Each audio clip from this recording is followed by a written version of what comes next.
प्यारे बच्चों, आप सभी का फिर से अभिनंदन।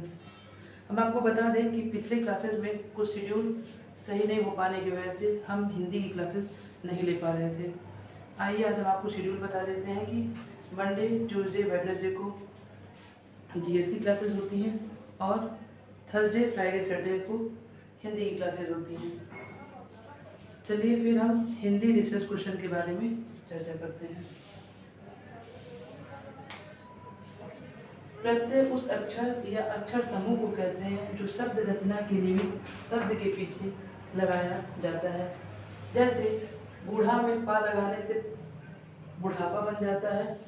कृत प्रत्ययों के संयोग से बनने वाली क्रिया को कृदंत प्रत्यय कहते हैं। ठीक है, यहाँ आप समझ लीजिए कि ऐसे प्रत्यय निकालना होता है, उसके पीछे जो शब्द आते हैं, अक्षर आते हैं, उसी पे हम प्रत्यय लगाकर उसको बदलते हैं। ठीक है, जैसे जात में अक प्रत्यय अक लगाने से जातक हो जाता है। कृदंत प्रत्यय के दो भेद होते हैं, विकारी और अविकारी। आप यहाँ समझ लीजिए विकारी और अविकारी क्या है। ठीक है, विकारी जिस शब्द में लिंग वचन कारक लगाकर उसमें परिवर्तन नहीं होता है वो अविकारी कहलाता है, और जिस शब्द में लिंग वचन कारक लगाकर परिवर्तन हो जाता है उसे विकारी कहते हैं। ठीक है, यहाँ से विकारी और अविकारी को हम डिफाइन कर दिए। तो हम आपको बता दें कि यहाँ से प्रश्न क्या बनता है, कभी कभी प्रत्यय का डिफिनेशन पूछ लेता है कि प्रत्यय, फिर ऑप्शन में बना देगा तो उस अक्षर समूह को कहते हैं जो शब्द रचना के निमित्त शब्द के पीछे लगाया जाता है। आपके पेपर में प्रश्न पत्र में हमेशा डिफिनेशन भी देता रहता है, एक या दो क्वेश्चन आपको डिफिनेशन मिलेगा। फिर नेक्स्ट आपको बता दिए कि प्रत्यय कैसे बनेगा।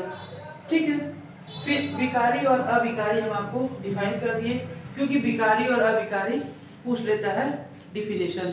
ठीक है, फिर देखिए विकारी कृदंतों का प्रयोग प्रायः संज्ञा विशेषण के सदृश होता है और कृदंत अव्यय क्रिया विशेषण या संबंध सूचक के समान होता है। ठीक है, फिर यहाँ से देख लीजिए ये आपका प्रत्यय, इसके दो भेद होते हैं, प्रत्यय के दो भेद होते हैं। यहाँ से देख लीजिएगा,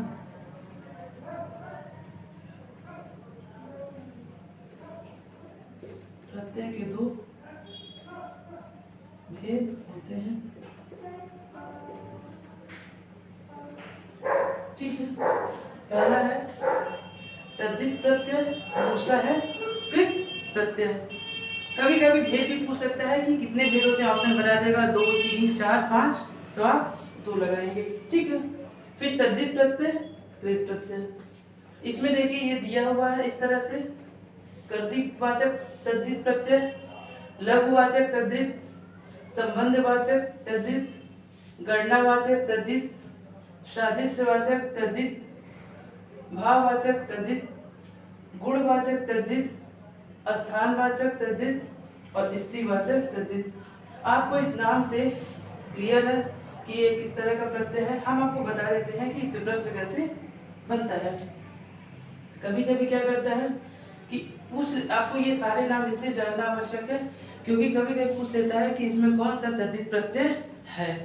तो आप जानेंगे सारे नाम को तो लगा लेंगे, और नहीं तो ऑप्शन बना देगा, 3 अन्य रख देगा और एक इसमें से रख देगा, तो इसमें से कौन है। ठीक है, इस तरह से इसके प्रश्न बनते हैं। फिर आइए कृत प्रत्यय देख लेते हैं। कृत प्रत्यय में कृत प्रत्यय कृदंत, कर्मवाचक कृदंत, करणवाचक कृदंत, भाववाचक कृदंत, क्रियावाचक कृदंत और कृतवाचक कृदंत विशेषण। अब आपसे यहाँ से देखिए प्रश्न कैसे फॉर्मेट होता है।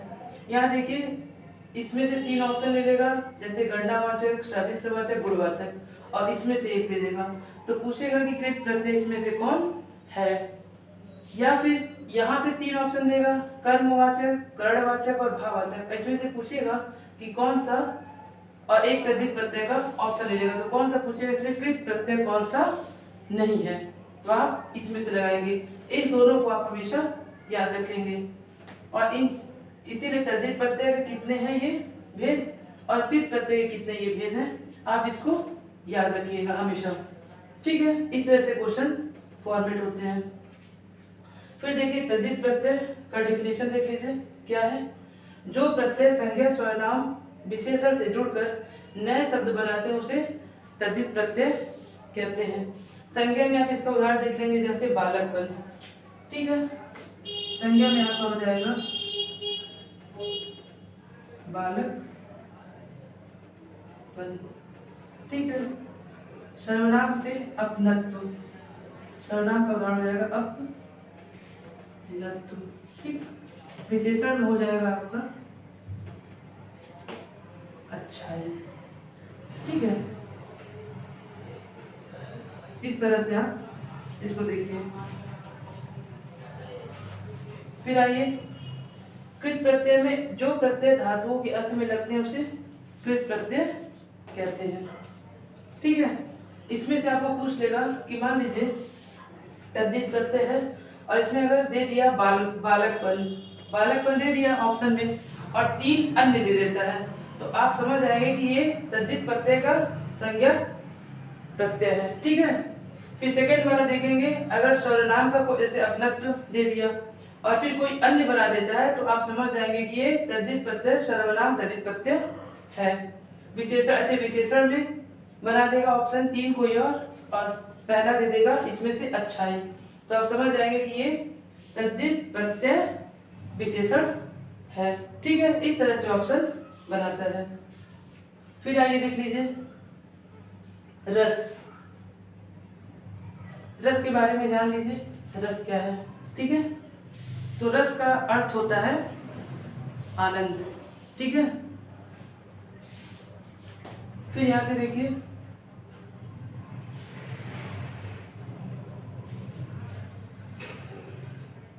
विभाव, अनुभाव और व्यभिचारी भाव के संयोग से रस की निष्पत्ति होती है। रस के 3 भेद हैं, अस्थायी भाव, विभाव, अनुभाव और संचारी भाव। रस के 4 प्रकार हैं, अस्थायी भाव, विभाव, अनुभाव और संचारी भाव। ठीक है, हम आपको बता दें कि यहाँ से अस्थायी भाव को देख लीजिए। मानव हृदय में कुछ भाव अस्थायी रूप से विद्यमान होते हैं, उसे अस्थायी भाव कहते हैं। अस्थायी भाव की परिपक्व अवस्था ही रस कहलाती है। रस, अस्थायी भाव, फिर यहाँ से विभाव। कभी कभी भरत मुनि के अनुसार रस 8 माने जाते हैं। तो वैसे अगर पूछता है कि रस के कितने प्रकार हैं, तो 9 प्रकार लगाएंगे। अगर भरत मुनि के अनुसार पूछ लिया कि रस कितने प्रकार के होते हैं, तो 8 प्रकार के। पूछता भी है डायरेक्ट क्वेश्चन कि भरत मुनि के अनुसार रस कितने प्रकार के होते हैं, तो लगाएंगे 8 प्रकार के। और अगर पूछ लिया कि वैसे रस के कितने भेद होते हैं, तो 9 भेद होते हैं। ठीक है, फिर आप देख लीजिए अस्थायी भाव हो गया विभाव। रसों को उदित और उद्दीप्त करने वाली सामग्री ही विभाव कहलाती है। इसके 3 भेद होते हैं। विभाव के कितने भेद होते हैं? आलंबन, उद्दीपन और आश्रय। ठीक है, तो आपका आलंबन होता है जो आलंबन जिसके कारण भाव उत्पन्न होता है वो आलंबन है, और जिस भाव में गति देता है वो उद्दीपन होता है, और मन में जो भाव जगे वो आश्रय होता है। ठीक है, मन में जो भाव जगे वो आश्रय होता है। फिर देखिए यहाँ से अनुभाव, मनोगत भाव को व्यक्त करने वाली शारीरिक और मानसिक चेष्टाएं अनुभाव कहलाती हैं। ठीक है, जैसे आपका कायिक अनुभाव है और सात्विक अनुभाव। कायिक अनुभाव वो होता है, जैसे कायिक मतलब होता है काया, काया माने शरीर, और शरीर से आपका बना है कायिक। कायिक अनुभाव जैसे शरीर जो चेष्टाएं उत्पन्न होती है, शारीरिक रूप से जो चेष्टाएं उत्पन्न होती हैं उसे कायिक अनुभाव कहते हैं। जैसे कायिक में आपका हो गया हाथ फैलाना, ठीक है, देखना, ये सब कायिक अनुभाव होते हैं। सात्विक अनुभाव वो होते हैं जो ऐसी चेष्टाएं जो स्वतः उत्पन्न हो जाते हैं, जैसे प्रेम, आंसू बहना, हंसना, ये आपके सात्विक अनुभाव होते हैं। ठीक है, यहाँ से आपका प्रश्न बनेगा, देख लीजिए कि अगर पूछ लिया कि हाथ का हिलाना, आँख से देखना, ये सब किसके उदाहरण हैं? तो कायिक अनुभव के। ठीक, ऑप्शन बनाएगा हाथ का हिलाना, फिर ऑप्शन इसमें 3 अलग दे देगा जो होगा सात्विक अनुभव का। ठीक है, तो आप क्या लगाएंगे? हाथ का हिलाना या आँख से देखना, ये सब हो जाएंगे कायिक अनुभव। और सात्विक अनुभव अगर दे दिया प्रेम, अश्रु, ठीक है, तो इस तरह से ऑप्शन में अगर दे दिया कायिक का उदाहरण तो आप उसमें सात्विक वाला इसमें नहीं लगाएंगे कायिक में। ठीक है, इस तरह से का प्रश्न बनता है। फिर आइए संचारी भाव। जो भाव मन में केवल अल्पकाल के लिए होता है वो संचारी भाव होता है। इसी संचारी भाव को व्यभिचारी भाव भी कहते हैं। पूछ सकता है कि व्यभिचारी भाव किसको कहते हैं? तो संचारी भाव को।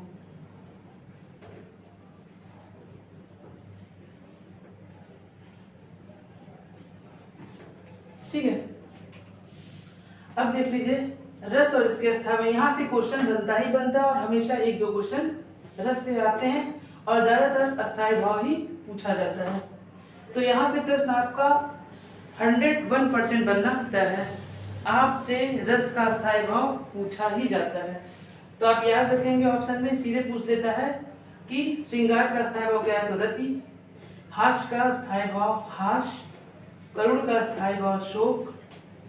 वीर का अस्थाई भाव उत्साह। रौद्र आपको समझ में आया क्रोध। ठीक है, अस्थाई भाव। भयानक का भय। विभत्स का अस्थाई भाव जुगुप्सा या घृणा। अद्भुत या आश्चर्य का विस्मय। शांत का अस्थाई भाव निर्वेद या वैराग्य। तो हमेशा डायरेक्ट आंसर पूछता ही है कि इसका अस्थाई भाव क्या है। किसी भी रस का अस्थाई भाव डायरेक्ट पूछता ही है प्रश्न में। ठीक है, इस तरह से आप इसको याद रखेंगे। और बाकी जो भी अब आपको इसमें समझ में नहीं आएगा आप मुझे कमेंट बॉक्स में कमेंट कर बताइएगा। फिर इस तरह से हम नेक्स्ट वीडियो आपको हिंदी का ही रिसर्च क्वेश्चन देंगे। ठीक है मेरे प्यारे बच्चों, आप सभी का मेरी तरफ से धन्यवाद।